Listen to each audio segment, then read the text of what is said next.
नमस्कार सभी को। प्रधानमंत्री नरेंद्र मोदी जी ने बुधवार को अपने 75वें जन्मदिन पर मध्य प्रदेश में कई कल्याणकारी और विकास योजनाएं शुरू की। आत्मनिर्भर भारत का संदेश भी दोहराया। उन्होंने दुकानों पर भारतीय सामान खरीदें बेचे के पोस्टर बनाने और स्वदेशी वस्तुओं के व्यापार पर गर्व दिखाने की भी अपील की। मुख्य बातें वो हैं कि मोदी जी ने कहा कि हमें जितना हो सके भारतीय सामान खरीदना है और बेचना चाहिए, चाहे दिवाली के लिए मूर्तियां हो, सजावट का सामान हो, टीवी, फ्रिज, पहले देखिए कि वो भारत में बने हैं या नहीं। उन्होंने बताया कि 22 सितंबर से जीएसटी दरों में जो कमी आई है उसका फायदा उठाइए और स्वदेशी उत्पादों यानी जो भी सामान मेड इन इंडिया बना हो उसकी खरीद को और बढ़ाओ। अब इससे हमारे छोटे बड़े बिजनेसेस को फायदा होगा और जो भी मैन्युफैक्चरिंग कर रहा है, जितनी भी लेबर लग रही है, उन सबका भी फायदा थोड़ा बहुत होता ही है।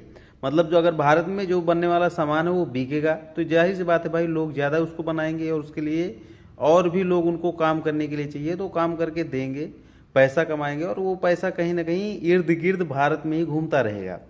प्रधानमंत्री नरेंद्र मोदी जी ने 2047 तक विकसित भारत बनाना रास्ता आत्मनिर्भर से होकर जाता है, ऐसा भी कहा। राष्ट्रीय सुरक्षा पर मोदी जी ने क्या कहा? मोदी जी ने ऑपरेशन सिंदूर का जिक्र किया और पहलगांव आतंकी हमले जो कि अप्रैल में हुआ था, उसके बाद पाकिस्तान के खिलाफ कार्रवाई जो की गई थी, उन्होंने कहा कि भारतीय सेना ने जिस तरीके से आतंकियों के ठिकाने को नष्ट किया और पाकिस्तान को झुकने पर मजबूर किया, उन्होंने इसके आगे कहा कि ये नया भारत है जो कि परमाणु धमकियों से नहीं डरता। ऐतिहासिक संदर्भ जो क्या रहा, 17 सितंबर को ऑपरेशन पोलो की 77वीं वर्षगांठ है। 1948 में हैदराबाद रियासत को भारतीय संघ में मिलाया गया था। मोदी जी ने कहा कि लंबे समय तक इस उपलब्धि को नहीं मनाया गया, लेकिन अब इसे हैदराबाद मुक्ति दिवस के रूप में मनाया जा रहा है।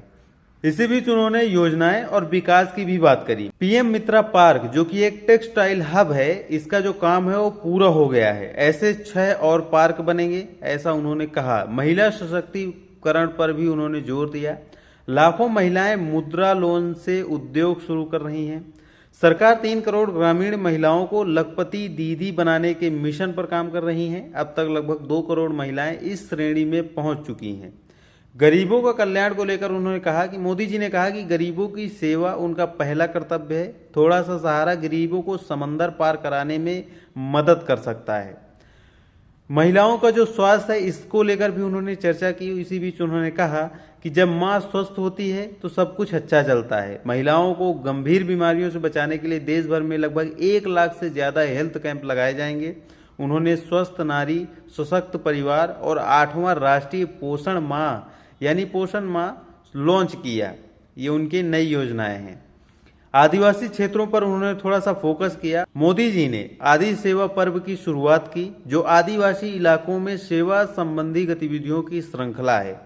मोदी जी ने अपने भाषण में आत्मनिर्भरता, सुरक्षा, इतिहास, महिला सशक्तिकरण, गरीबों के कल्याण और स्वास्थ्य सेवाओं पर जोर दिया। उनका संदेश था, देश की प्रगति के लिए स्वदेशी अपनाओ, महिलाओं और गरीबों को सशक्त बनाओ और नए भारत का आत्मविश्वास बनाए रखो। वैसे आप इस बारे में जो भी राय रखते हैं कमेंट बॉक्स में जरूर बताएं। मिलते हैं किसी और नए वीडियो के साथ, तब तक चैनल को सब्सक्राइब कीजिए।